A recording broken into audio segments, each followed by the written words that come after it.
Border control comprises measures taken by governments to monitor and regulate the movement of people, animals, and goods across land, air and maritime borders.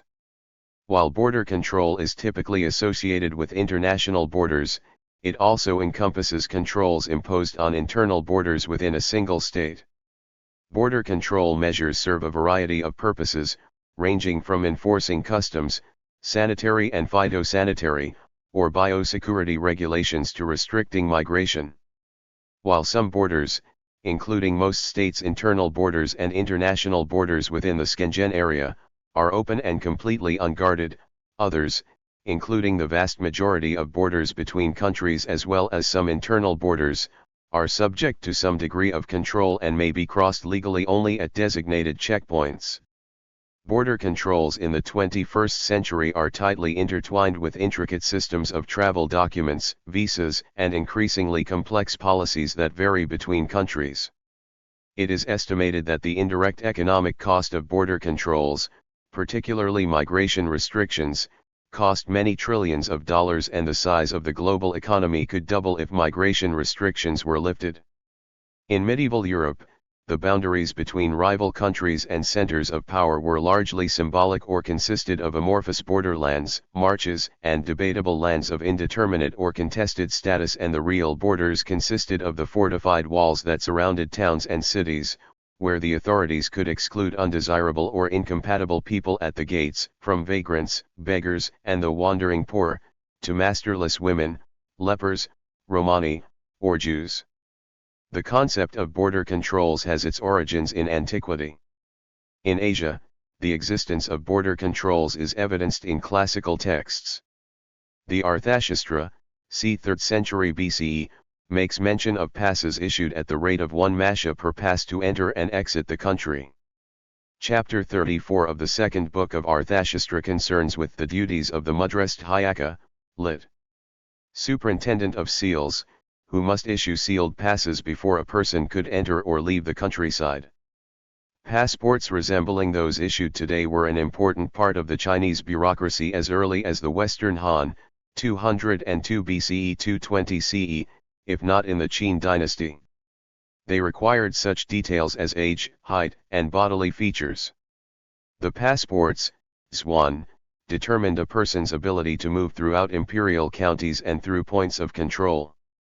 Even children needed passports, but those of 1 year or less who were in their mother's care may not have needed them. In the golden age of the Islamic Caliphate, medieval time in Europe, a form of passport was the baraye, a receipt for taxes paid. Border controls were in place to ensure that only people who paid their zakah, for Muslims, or jizya, for dhimmis, taxes could travel freely between different regions of the Caliphate. Thus, the baraye receipt was a basic passport. In medieval Europe, passports were issued since at least the reign of Henry V of England, as a means of helping his subjects prove who they were in foreign lands. The earliest reference to these documents is found in an Act of Parliament, the Safe Conducts Act 1414, 2 Hen. 5 Stat 1. c. 6. In 1540, granting travel documents in England became a role of the Privy Council of England, and it was around this time that the term passport was used. In 1794, issuing British passports became the job of the Office of the Secretary of State. The 1548 Imperial Diet of Augsburg required the public to hold imperial documents for travel, at the risk of permanent exile. During World War I, European governments introduced border passport requirements for security reasons, and to control the emigration of people with useful skills.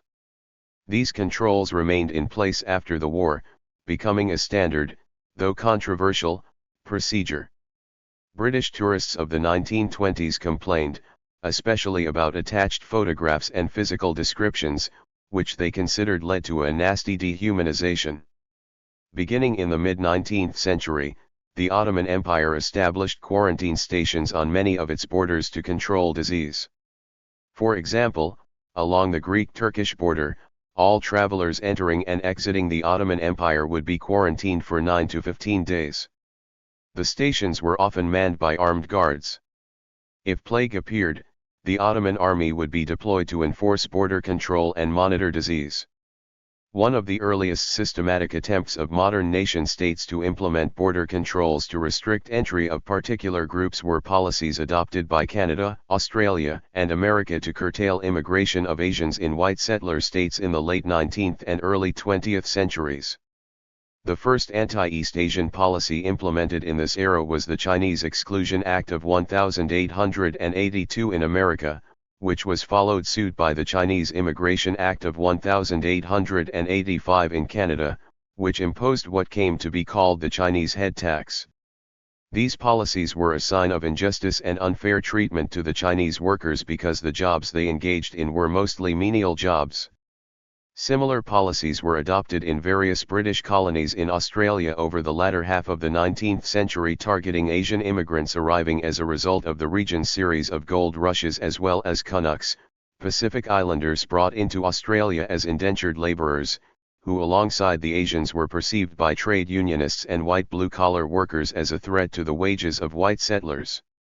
Following the establishment of the Commonwealth of Australia in 1901, these discriminatory border control measures quickly expanded into the White Australia policy, while subsequent legislation in America, e.g. the Immigration Act of 1891, the Naturalization Act of 1906, the Immigration Act of 1917, and the Immigration Act of 1924, resulted in an even stricter policy targeting immigrants from both Asia and parts of Southern and Eastern Europe. Even following the adoption of measures such as the White Australia policy and the Chinese Exclusion Act in English-speaking settler colonies, pervasive control of international borders remained a relatively rare phenomenon until the early 20th century, prior to which many states had open international borders either in practice or due to a lack of any legal restriction. John Maynard Keynes identified World War I in particular as the point when such controls became commonplace. Decolonization during the 20th century saw the emergence of mass emigration from nations in the global south, thus leading former colonial occupiers to introduce stricter border controls. In the United Kingdom, this process took place in stages, with British nationality law eventually shifting from recognising all Commonwealth citizens as British subjects to today's complex British nationality law, which distinguishes between British citizens, modern British subjects, British overseas citizens, and overseas nationals, with each non-standard category created as a result of attempts to balance border control and the need to mitigate statelessness. This aspect of the rise of border control in the 20th century has proven controversial. The British Nationality Act 1981 has been criticised by experts, as well as by the Committee on the Elimination of Racial Discrimination of the United Nations, on the grounds that the different classes of British nationality it created are, in fact, closely related to the ethnic origins of their holders. The creation of British nationality, overseas, status, for instance, with fewer privileges than British citizen status, was met with criticism from many Hong Kong residents who felt that British citizenship would have been more appropriate in light of the moral debt owed to them by the UK. Some British politicians and magazines also criticised the creation of BNO status. In 2020, the British government under Boris Johnson announced a programme under which BNOs would have leave to remain in the UK with rights to work and study for 5 years, after which they may apply for settled status. They would then be eligible for full citizenship after holding settled status for 12 months. This was implemented as the eponymously named British National, Overseas, Visa, a residence permits that BNOs and their dependent family members have been able to apply for since January 31, 2021. BNOs and their dependents who arrived in the UK before the new immigration route became available were granted leave outside the rules at the discretion of the border force to remain in the country for up to 6 months as a temporary measure. In effect, this retroactively granted BNOs a path to right of abode in the United Kingdom. Despite the COVID-19 pandemic, about 7,000 people had entered the UK under the scheme between July 2020 and January 2021. Ethnic tensions created during colonial occupation also resulted in discriminatory policies being adopted in newly independent African nations, such as Uganda under Idi Amin, which banned Asians from Uganda, thus creating a mass exodus of the, largely Gujarati, Asian community of Uganda. Such ethnically driven border control policies took forms ranging from anti-Asian sentiment in East Africa to apartheid policies in South Africa and Namibia, then known as Southwest Africa under South African rule, which created Bantustans and passed laws to segregate and impose border controls against non-whites, and encouraged immigration of whites at the expense of blacks as well as Indians and other Asians. Whilst border control in Europe and east of the Pacific have tightened over time, they have largely been liberalized in Africa, from Yoweri Museveni's reversal of Idi Amin's anti-Asian border controls to the fall of apartheid, and thus racialized border controls, in South Africa. With the development of border control policies over the course of the 20th century came the standardization of refugee travel documents under the Convention relating to the status of refugees of 1951 and the 1954 Convention travel document for stateless people under the similar 1954 Statelessness Convention. The COVID-19 pandemic in 2020 produced a drastic tightening of border controls across the globe. Many countries and regions have imposed quarantines, entry bans, or other restrictions for citizens of or recent travelers to the most affected areas. Other countries and regions have imposed global restrictions that apply to all foreign countries and territories, or prevent their own citizens from traveling overseas. The imposition of border controls has curtailed the spread of the virus, but because they were first implemented after community spread was established in multiple countries in different regions of the world, they produced only a modest reduction in the total number of people infected. These strict border controls economic harm to the tourism industry through lost income and social harm to people who were unable to travel for family matters or other reasons. When the travel bans are lifted, many people are expected to resume traveling. However, some travel, especially business travel, may be decreased long-term as lower-cost alternatives, such as teleconferencing and virtual events, are preferred. A possible long-term impact has been a decline of business travel and international conferencing, and the rise of their virtual, online equivalents. Concerns have been raised over the effectiveness of travel restrictions to contain the spread of COVID-19. Border control refers to governmental measures to regulate the movement of people, goods, and animals across international and sometimes internal borders. These measures include monitoring, inspecting, and restricting entry to prevent illegal activities such as drug smuggling, and to maintain national security. Border control operations can involve personnel at land, air, and sea points of entry, as well as mobile surveillance and advanced technology to detect threats and enforce regulations.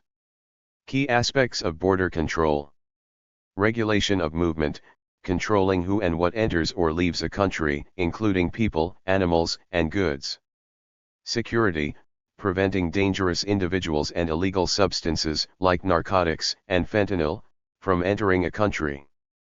Enforcement, investigating and apprehending individuals and seizing prohibited items, such as smuggled goods. Monitoring, using technology like X-rays, drug detector dogs, and advanced risk assessment tools to identify potential threats. Cooperation, working with other countries and agencies to share intelligence and coordinate border management efforts. Methods and tools used: physical inspections, conducting bag and vehicle searches, as well as frisk searches of individuals. Questioning, asking travelers about their movements and looking for inconsistencies in their stories. Technological solutions, utilizing systems for advanced passenger processing and other tools for risk assessment. Mobile surveillance, using cameras and patrols in areas behind the border to detect illegal crossings and activities. Information systems, employing large-scale databases to record and cross-reference traveler data. Thank you for watching this video.